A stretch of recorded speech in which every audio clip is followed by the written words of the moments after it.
నమస్కారం. Vishwas TV news కి స్వాగతం. హెడ్లైన్స్ చూద్దాం.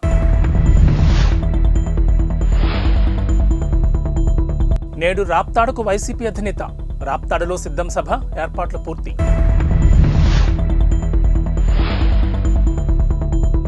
పార్లమెంట్ ఎన్నికలకు సిద్ధమైన బీజేపీ జాతీయ కార్యవర్గ సమావేశాల్లో రోడ్ మ్యాప్ రెడీ.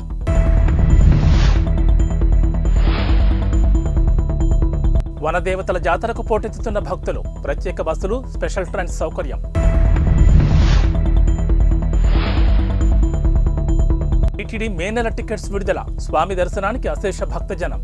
అసెంబ్లీ ఎన్నికలకు సమయం దగ్గర పడుతుండటంతో AP CM YS Jagan YCP కేడర్తో కలిసి ఎన్నికల యుద్ధానికి సిద్ధమంటున్నారు. ఇప్పటికే భీమిలి, దెందులూరులో నిర్వహించిన సిద్ధం సభలకు వైసీపీ కార్యకర్తలు లక్షలాదిగా తరలివచ్చారు. ఇవాళ ఉమ్మడి అనంతపురం జిల్లాలోని రాప్తాడులో సిద్ధం సభకు రంగం సిద్ధమైంది. భీమిలి, దెందులూరు సభలకు మించి రాప్తాడు సభకు కార్యకర్తలు పోటెత్తారని వైసీపీ అంచనా వేస్తోంది. రాయలసీమలోని ఉమ్మడి అనంతపురం, చిత్తూరు, కర్నూలు, కడప జిల్లాల్లోని 52 అసెంబ్లీ నియోజకవర్గాల నుంచి లక్షలాదిగా తరలివచ్చే వైసీపీ కార్యకర్తలను ఉద్దేశించి సీఎం జగన్ ప్రసంగిస్తారు. జరగబోయే ఎన్నికల సంగ్రామానికి కేడర్ను సంసిద్ధం చేయడంతో పాటు వారికి దిశానిర్దేశం చేయనున్నారు. భీమిలి, దెందులూరు సభలకు భిన్నంగా రాప్తాడు సభ ఉండబోతుందంటున్నారు. ఈ సభలో ఎన్నికల హామీలకు సంబంధించి సీఎం జగన్ కీలక ప్రకటన చేసే అవకాశం ఉందంటున్నారు. జగన్ కొత్త ఎన్నికల హామీలు ఇవ్వబోతున్నారని చెబుతున్నారు. రైతు రుణమాఫీ లాంటివి ప్రకటించే అవకాశం ఉందని రాజకీయ వర్గాల్లో జోరుగా చర్చ జరుగుతోంది. ఇక వైసీపీ ఎన్నికల మేనిఫెస్టోను కూడా రాప్తాడు సభలో విడుదల చేయనున్నారని సమాచారం. ఈ ఎన్నికల మేనిఫెస్టోలో జగన్ ఎలాంటి హామీలు, వరాలు ప్రకటిస్తారా అని రాజకీయ వర్గాలతో పాటు ఏపీ జనం కూడా ఆసక్తిగా ఎదురుచూస్తున్నారు. యాక్సెంట్లో మార్పు రావాలి. వెస్టర్న్ కంట్రీస్లో ఏ రకంగా మాట్లాడగలుగుతారో ఆ రకమైన ఈస్తో మనము కూడా మాట్లాడగలిగే పరిస్థితి ఉండాలి, అర్థం చేసుకునే పరిస్థితి ఉండాలి. ఎడ్యుకేషన్ కూడా ఆ స్టాండర్డ్కు వెళ్తే తప్పనిచ్చి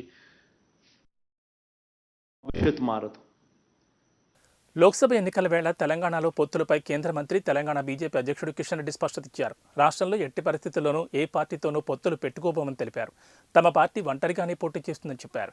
రాష్ట్రంలోని 17 సీట్లలో బీజేపీ స్వతంత్రంగా బరిలో నిలుస్తుందని అన్నారు. బీఆర్ఎస్ను మునిగిపోయే నావగా ఆయన అభివర్ణించారు. బీఆర్ఎస్ కుటుంబ అవినీతి తెలంగాణను దోచుకున్న పార్టీ అని అన్నారు. అటువంటి పార్టీతో పొత్తుల ప్రసక్తే లేదని కుండబద్దలు కొట్టారు. సూర్యుడు పడమర దిక్కున ఉదయించడం అనేది ఎంత అవాస్తవమో అలాగే బీఆర్ఎస్తో బీజేపీ పొత్తు పెట్టుకుంటుందన్నది అంతే అవాస్తవమని చెప్పారు. తెలంగాణలో బీఆర్ఎస్తోనే కాకుండా మరి ఏ ఇతర పార్టీతోనూ పొత్తు ప్రసక్తే లేదని పునరుద్ఘాటించారు. ముఖ్య అతిథి బీజేపీ రాష్ట్ర అధ్యక్షుడు గౌరవ కేంద్ర మంత్రులు శ్రీ గంగపల్లి కిషోర్ వచ్చారు.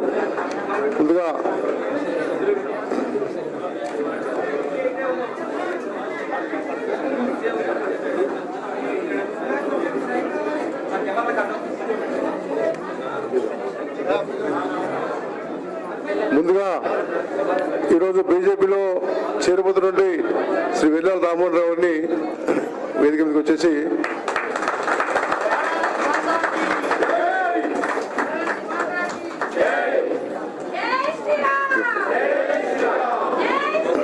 ములుగు జిల్లాలోని మేడారం సమ్మక్క సారలమ్మ మహాజాతర దగ్గర పడడంతో ముందస్తుగా మొక్కులు చెల్లించుకునేందుకు భక్తులు భారీగా తరలివస్తున్నారు.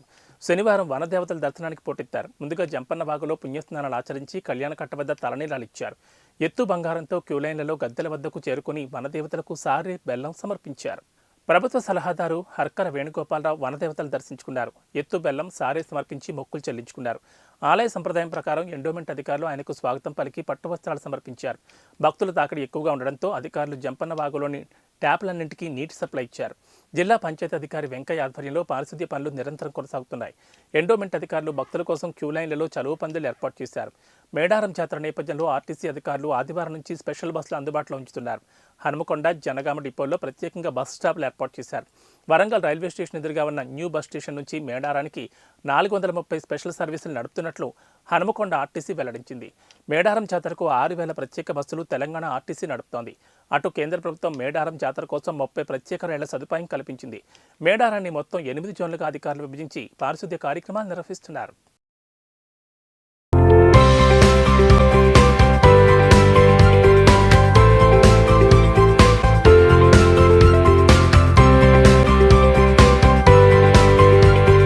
తిరుమల తిరుమల శ్రీవారి భక్తులకు టీటీడీ గుడ్ న్యూస్ చెప్పింది. రేపటి నుంచి ఆన్లైన్లో మే నెల దర్శన టికెట్లను టీటీడీ విడుదల చేయనుంది. ఈ మేరకు టీటీడీ అధికారిక ప్రకటన చేసింది.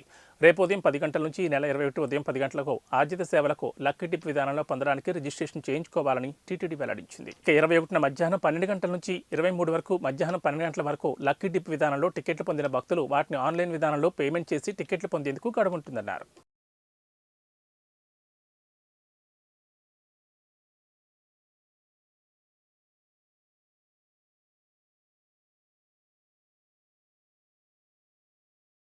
కాంగ్రెస్ సర్కార్ కొలువుదీరాక జరిగిన 2 అసెంబ్లీ సమావేశాలు అర్థవంతంగా సాగాయని మంత్రి శ్రీధర్ బాబు స్పష్టం చేశారు.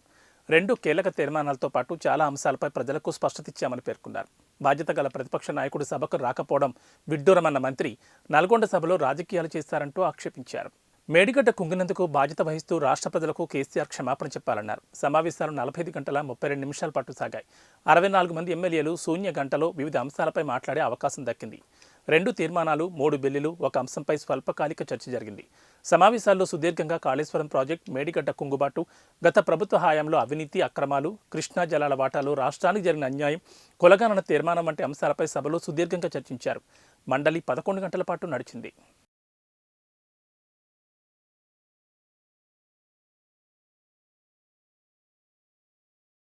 వాలంటీర్లకు వ్యతిరేకంగా అనుచిత వ్యాఖ్యలు చేశారని, రాష్ట్ర ప్రభుత్వ ప్రతిష్టకు భంగం కలిగించారనే ఆరోపణలతో గుంటూరు న్యాయస్థానంలో జనసేన అధినేత పవన్ కళ్యాణ్పై క్రిమినల్ కేసు నమోదైంది. ఈ మేరకు రాష్ట్ర ప్రభుత్వం దాఖలు చేసిన పిటిషన్ను కోర్టు విచారణకు స్వీకరించింది. ఐపీసీ సెక్షన్ 499, 500 కింద పవన్పై క్రిమినల్ కేసు నమోదు చేశారు. కేసు విచారణను 4వ అదనపు జిల్లా కోర్టుకు బదిలీ చేస్తూ జిల్లా ప్రధాన కోర్టు నిర్ణయం తీసుకుంది. కాగా ఈ కేసులో పవన్ కళ్యాణ్ మార్చి 25న విచారణకు హాజరు కావాలంటూ 4వ అదనపు జిల్లా కోర్టు న్యాయమూర్తి శరత్ బాబు నోటీసులు జారీ చేశారు. గత ఏడాది జూలై 9న ఏలూరులో వారాహయాత్రలో పవన్ కళ్యాణ్ చేసిన వ్యాఖ్యలపై ప్రభుత్వం ఈ కేసు పెట్టింది. వాలంటీర్లపై పవన్ కళ్యాణ్ చేసిన అనుచిత వ్యాఖ్యలు పత్రికలు, ప్రసార మాధ్యమాల్లో ప్రసారమయ్యాయని ప్రభుత్వం ఆ పిటిషన్లో పేర్కొంది. పవన్ వ్యాఖ్యలు వాలంటీర్ల మనోధైర్యాన్ని దెబ్బతీయడమే కాకుండా ప్రభుత్వంపైన బురద జల్లేలా ఉన్నాయని ప్రభుత్వం అభ్యంతరం తెలిపింది. పవన్పై చర్యలు తీసుకోవాలని ఫిర్యాదులో కోరింది. తాడికొండ మండలం కంతెరకు చెందిన వాలంటీర్ బి పవన్ కుమార్తో పాటు కొందరు వాలంటీర్లు ఇచ్చిన వాంగ్మూలం ఆధారంగా పవన్పై కేసు దాఖలు చేస్తున్నట్లు పబ్లిక్ ప్రాసిక్యూటర్ ఫిర్యాదులో తెలిపారు. కాగా పవన్ కళ్యాణ్పై చర్యలు చేపట్టేందుకు గత ఏడాది జూలై 20న రాష్ట్ర ప్రభుత్వం నోటీసులు ఇచ్చింది. కాగా గత ఏడాది జూలై 9న ఏలూరులో వారాహయాత్రలో వాలంటీర్ల వ్యవస్థ ద్వారా ప్రతి కుటుంబంలో ప్రతి ఒక్కరి సమాచారం సేకరిస్తున్నారని, ఒంటరి మహిళలను కనిపెట్టి కొందరు సంఘ విద్రోహ శక్తుల ద్వారా వలపని కిడ్నాప్ చేస్తున్నారని పవన్ ఆరోపించారు. ఈ వ్యవహారంలో కొంతమంది వైసీపీ పెద్దల పాత్ర ఉందని కేంద్ర నిఘా వర్గాలు తనకు చెప్పాయని పవన్ తెలిపారు. దీంతో ప్రభుత్వ ప్రతిష్టకు భంగం కలుగుతుందని కేసు ఫైల్ చేశారు. కొద్ది కాలం క్రితం విధ్వంసం రచయిత ఢిల్లీలో బీజేపీ జాతీయ సమావేశాలు ప్రారంభమయ్యాయి. ఈ సందర్భంగా ఈసారి తెలంగాణలో అధికారంలోకి వస్తామన్నారు బీజేపీ జాతీయ అధ్యక్షులు జేపీ నడ్డా. కొన్నిసార్లు ఓటమిలో కూడా గెలుపుంటుందని, తెలంగాణలో ఆ మేరకు విజయం సాధించామని ఆయన అన్నారు. గతంలో తెలంగాణలో బీజేపీకి 1 శాసనసభ్యుడే ఉన్నారు. బీజేపీ ఓటు శాతం అప్పుడు 7.1% కాగా ఇప్పుడు ఇది రెట్టింపై 14% పెరిగి 8 మంది శాసనసభ్యులు గెలుపొందారన్నారు.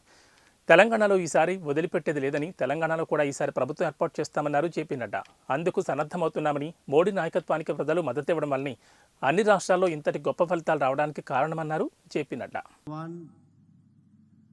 प्रदेश के हमारे गृह मंत्री, स्टेट होम मिनिस्टर भाई हर्ष सांघवी जी, हमारे संसद में मेरे साथी और महामंत्री. పార్లమెంట్ ఎన్నికల నేపథ్యంలో తెలంగాణలో అధికారుల బదిలీల ప్రక్రియ కొనసాగుతోంది. ఇప్పటికే ఐఏఎస్, ఐపీఎస్లతో పాటు వివిధ శాఖల్లోని పలువురు అధికారులను ట్రాన్స్ఫర్ చేయగా తాజాగా పోలీస్ డిపార్ట్మెంట్లో మరోసారి పెద్ద ఎత్తున బదిలీలు జరిగాయి. రాష్ట్ర వ్యాప్తంగా ఇవాళ 62 మంది డీఎస్పీలను ప్రభుత్వం బదిలీ చేసింది. డీజీ ఆఫీసులో వెయిటింగ్లో ఉన్న డీఎస్పీలందరికీ ప్రభుత్వం పోస్టింగ్ ఇచ్చింది. తాజా బదిలీలతో తెలంగాణలో ఇప్పటివరకు 300 మంది డీఎస్పీలు ట్రాన్స్ఫర్ అయ్యారు. డీఎస్పీలతో పాటుగా హైదరాబాద్ పలువురు ఏసీపీలను సైతం బదిలీ చేసింది.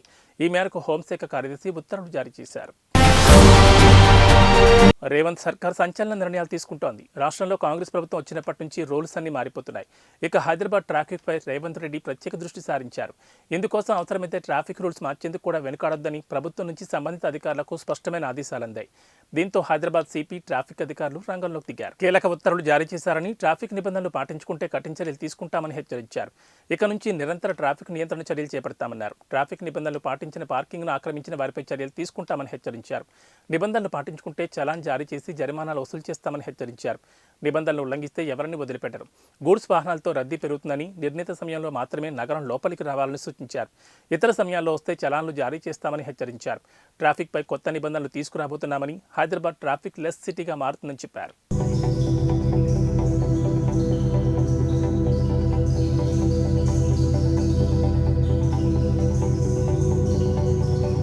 నాంపల్లి ఎగ్జిబిషన్ మైదానంలో కొనసాగుతున్న అఖిల భారత పారిశ్రామిక ప్రదర్శన ఇవాళతో ముగియనుంది. శనివారం నాటికి సందర్శకుల సంఖ్య దాదాపు 20 లక్షలు దాటింది. నాంపల్లి ఎగ్జిబిషన్ మైదానంలో దాదాపు 2400 వరకు స్టాళ్లతో ప్రతి ఏటా జనవరి 1 నుంచి ఫిబ్రవరి 15 వరకు ఎగ్జిబిషన్ నిర్వహిస్తారు. ఈసారి స్టాల్ హోల్డర్స్ విజ్ఞప్తి మేరకు నుమాయిష్ను 3 రోజులు పెంచుతున్నట్లు ఎగ్జిబిషన్ సొసైటీ అధ్యక్షుడు మంత్రి డి శ్రీధరప్ప ప్రకటించారు. దీంతో 18వ తేదీన నుమాయిష్ ముగియనుంది. ఇక అఖిల భారత పారిశ్రామిక ప్రదర్శన ముగింపు ఉత్సవాలను ఘనంగా నిర్వహించారు. నుమాయిష్కు సహకరించిన అధికారులు, స్టాల్స్ నిర్వాహకులు, ఎగ్జిబిషన్ సొసైటీ ఆధ్వర్యంలో కొనసాగుతున్న విద్యా సంస్థల్లో ఉత్తమ ప్రతిభ కనబరిచిన విద్యార్థులకు గోల్డ్ మెడల్, ప్రశంసా పత్రాలు, బహుమతులను ప్రదానం చేశారు.